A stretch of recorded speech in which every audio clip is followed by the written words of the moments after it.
really sure why I go through and clean this pretty much every single day, because by, I don't know, 30 minutes or so, more leaves will fall. It'll be covered again, but it looks clean for right now. But as you can see, this is probably one of the nicest days we've had in quite a long time, and we're stuck at the house. But it's okay. We're doing stuff on the TDI today. I don't know if I showed it in the last video or one of the previous videos, but my wife here bought this massive 15. This thing is gigantic. GTR series made by Crunch Car Audio USA. So yeah, this thing's massive. She's had to do some rewiring, and there's an amp over there. How's it going? We gonna be bumping soon? Right now, so I just changed out the RCA cables because the turn-on wire, the remote turn-on wire wasn't working. Like it was all frayed and messed up, so I'm putting new ones in right now. Fancy. Yeah. So gonna be bumping soon? Yeah, we're gonna let them. Gonna be bumping soon. Other than her doing her sub, I don't have any plans for today. All I know is it's just too nice outside to not come outside and enjoy it. So we'll see what we can do today. So while she's working on her wagon, I think I'm gonna go ahead and get the new power steering reservoir mounted in the bay, which I put over here somewhere, right there. So this is from an E46, I want to say. But this is the power steering reservoir that they have.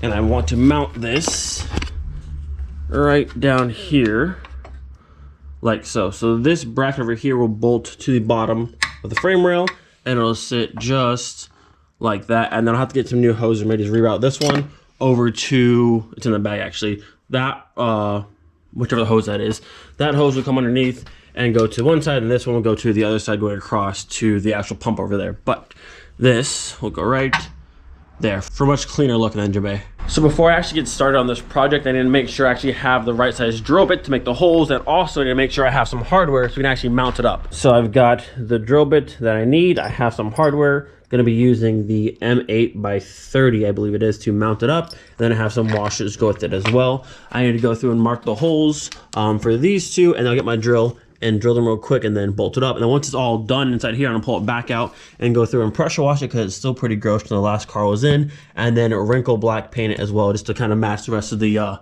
wrinkle black theme we got going on. All right, car's up in the air. We have some more room to work under our frame rail here, and also having the car up or just having the box out of the way. I remember that I have to go through and paint the subframe on the top and clean it some more because it's looking really gross and crusty. We can't be having that. Cannot be having gross and crusty on the Savoy. So I've marked the spots for the holes. There's one here and then one like right over there somewhere. But hopefully my little drill can get the job done. It turns out my drill's actually dead, so while that's charging, I'm gonna go through and start cleaning off the subframe a bit, get some of this rust spot sanded off, and also this power steering line is seeing much better days. So clean this up, clean these spots up, and then go through and paint it and make it look nice and new.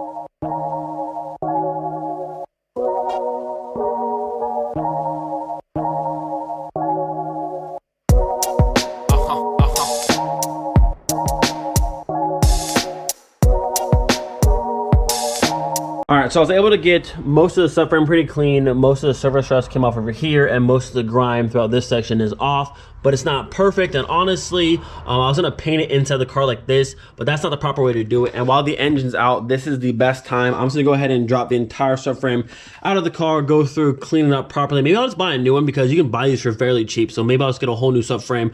I'm gonna swap it in the car. That way it's perfectly painted. There's no rust spots, anything like that, and it's just brand new. I also wanna go through and do some new control arms, fix up the bushings, and then while this is out, do a new sway bar because that's the easiest time to do one on a Mark III. So while we're not in any real rush to put that in just yet, might as well swap out all this stuff and make it brand new and just go that extra mile. So I think the best plan of attack and the easiest way to do this while the car's on the ground not having a lift is to just leave the jack supporting the subframe like it is, undo the bolts on this side from the subframe to the body, and then on that side as well, and then do the bolts holding the ball joint to the control arm. That way once the car comes back down, it'll rest on the wheels, and then as this goes down further, the subframe will just separate and come out. That's how I think it's gonna go. Yeah! Oh, there it is. Whew. Almost just smashed my finger. It's actually good I'm doing this now because I have to pull off this entire knuckle anyways to fit the bigger brakes. So all this would have to be done anyways. And I want to put a bigger sway bar, so subframe out on a Mark III is the easiest way to do a sway bar because it's such a pain. Because in the Mark IVs, the subframe doesn't have engine mounts, or the Mark III has this one and that one, which makes trying to lower it much more annoying. So I'd have to do all this anyways. so might as well do it now. All right, so we got all of the bolts out of our ball joints. Thankfully, none of them were seized up, which is very, very nice. You can see this is all disconnected on both sides. When it comes down, that'll just be off. Now I have to get under the car and do the 3 on this side and the 3 on that side. I think this is an 18 or 19, and it's like a 15 in the back or 16. I don't know. There's 3 on this side and 3 on that side, and then we can drop the entire thing down and out. And thankfully for this job, we have a nice compressor and an impact gun. So hopefully these subframe bolts don't give us any trouble. So I confirmed this one here in the front is an 18, and hopefully it wants to be nice and come out. First try. Oh, look at that. Easy. Easy money. It's actually not too dirty. Or not too corroded. What I like to see. Good on you, Savoy. All right, 1 down. What, 5 to go? 5 to go. All right, so we're halfway there. All the bolts on this side are now out, and the sizes go 18, 18, and then 16. So you have one right here. You have one that goes through your control arm, and then one in the back to the body. All right, so I think at this point, I got everything. We did the 3 bolts from the subframe to the frame of the car. We undid the ball joints on both sides and also did the 13 millimeters that hold the subframe to the steering rack. That should be everything. So now I'm gonna go ahead and lower this down, and then once it hits the wheels, it should hold itself up, and then the subframe will come down further. I hope, I think. It should work, it's fine. All right, we are on the ground.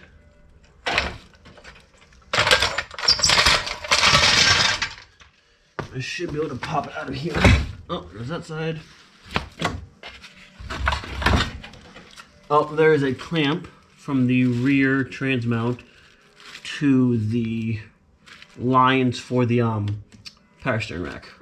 I need to undo that little clamp thing. Once that's off, it looks like we're pretty much free. Okay, I was able to get the clip off, so I should be able to pull it over these 2 lines here and pull it now, I think. There we go.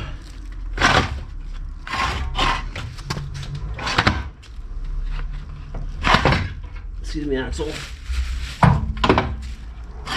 There it is. There's our subframe. We got her, boys. Look at that. Not too shabby.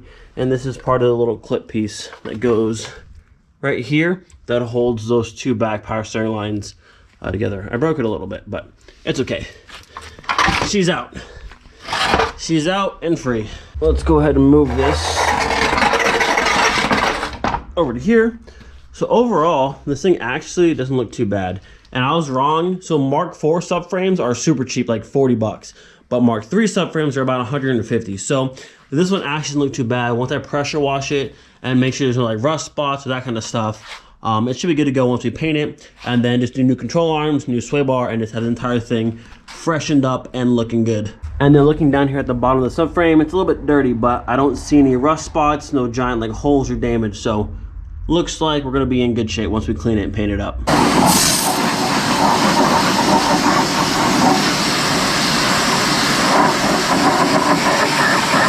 Well, it got dark much quicker than I anticipated, but I was able to get, I would say 90%. It does look a lot better, but I couldn't see what I was doing, so I missed some spots right there, looks like, some over here. So tomorrow, we'll go ahead and do it again. I'll hit it with some cleaner and blast the rest of the dirt off of here, and then we'll go ahead and get it stripped down, get the sway bar off, get the control arms off, and then paint just our subframe, and then go ahead and order the new parts that I need to build it back up. And then looking down here, I noticed that this boot is torn, that boot's torn, so I might as well get new inner and outer tie rods and new boots, and then probably new bushings as well for the steering rack itself. This is why builds can take so long, because as you dig deeper and deeper, you're like, oh, I might as well do this, I might as well do that. And if you have all the money in the world, then you just order everything, it's no problem. But when you have more of a budget and you have to work and do normal stuff, it could take a while. I mean, I know Kyle, you guys know Kyle. Kyle has one of the most, probably the most beautiful Mark III GTI. It's absolutely gorgeous, but he's had that car in build process for, I want to say it was like 4 or 5 years, maybe less, but right around there. That man did an absolutely full restoration build. That car is literally like a brand new Mark III, but even better. So, I mean, a build can go as crazy, or I mean, I could already have the engine in the car. I don't know, builds can take a very long time, and I kind of like this car going slower, because with Miley, when I was doing the swap on that car, I kind of was rushing. I mean, I got to do what I wanted to do, but I was trying to make this show or make that show, so I didn't do everything I wanted to do, but I wanted the car to run. With this car, there's really no like time limit, end date, no show I'm trying to make, so it's kind of as far as I want to take it. And it's kind of fun. It is. It makes the end process push further back, but it is fun going through and getting to like make everything new. I'm gonna go ahead and pause on all this stuff right now. I'll go ahead and pick back up in the morning. So unfortunately, the weather today is not nearly as nice as it was yesterday. And look at this. Look at this. I told you, every day, every single day. So today we shall finish up the subframe here, getting the control arms pulled off, the sway bar pulled off. This piece here, I have a few more spots to hit and clean up. Then we'll sand it down a little bit and then paint it, and then that section will be done. I'm gonna be ordering the new sway bar, the new control arms, all that kind of stuff probably today, and get that on the way. And then over here, since my drill is now charged, we can go through and get our power steering reservoir all mounted up finally. All I know is removing control arms is so much easier when everything's already out of the car. It just makes life so much better. So much better. So much easier. Like I said yesterday, the bushings on here really aren't that bad compared to the ones that were on Miley that are completely blown out. These really aren't in too bad shape, and then these ones as well, not too bad. I mean, it's all getting replaced anyways, but they weren't too bad.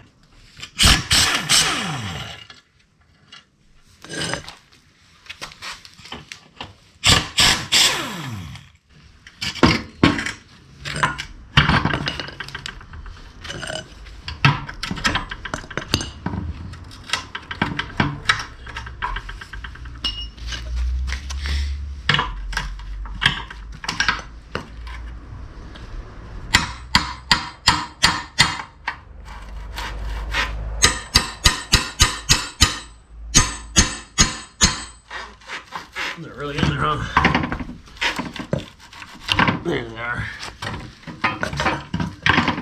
There it is. This puny little thing. And with that, our subframe is completely disassembled. Control arms are off, sway bars off. We'll go through and sand through these areas and clean it up. And then we can go through and paint it. And same with this one. The bushings here weren't like overly bad. They're not like blown out completely. They're a little bit worn, but like I've seen way worse than this, so not too bad.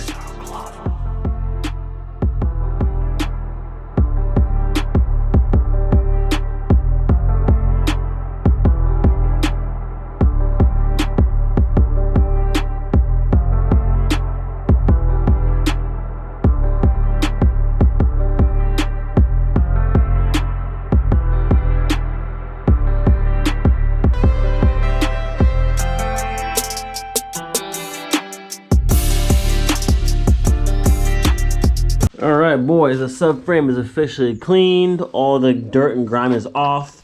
Wiped it down, dried it off, ready to get it all painted up. Like I said, it's not in super horrible condition, but after we touch it up with the good old gloss black, it's gonna be looking brand new. Oh boy.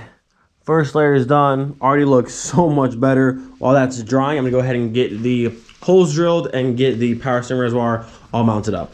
That thing fits in there so perfectly. So down here, drilled both the holes, and you can see the hardware. I went with the M8 by 30, threaded it in with the washer. That's all good to go. I'll have to pull it back out anyways, but I just want to make sure I mounted it in the right spot, and it sits like perfectly flat with this, all tucked away, so that's awesome. I'm gonna let the subframe dry until tomorrow, then we'll flip it over into the bottom side, and then as for this, we're gonna pressure wash it clean, and then wrinkle black paint it. I'm not gonna lie, this piece actually cleaned up really nicely. I probably could leave it like this, but what fun is that? Wrinkle black is much cooler. You can see the little BMW logo right there, and then it says ZF on this side.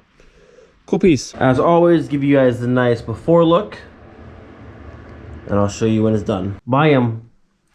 And another piece done in the wonderful wrinkle black. Actually, that's my last little bit, so I need to make another order of that stuff because I'm now out. I don't think anything else I want to paint, but just in case, it's always good to have some on hand. But with that, gonna end the video here. Just doing my best to make steady progress on all the VR5 stuff. Tomorrow is Monday. I'm gonna call through. Hopefully my hardware is done. If it is, Martin said he can go pick it up for me. So again, shout out to Martin for always helping me out. Thank you so much. So either Monday or Tuesday, we'll have the hardware back, and I can start putting pieces on the engine. As always, hope you guys enjoyed today's video. Do not forget to be thankful for every single day. We'll see you guys next time. Peace.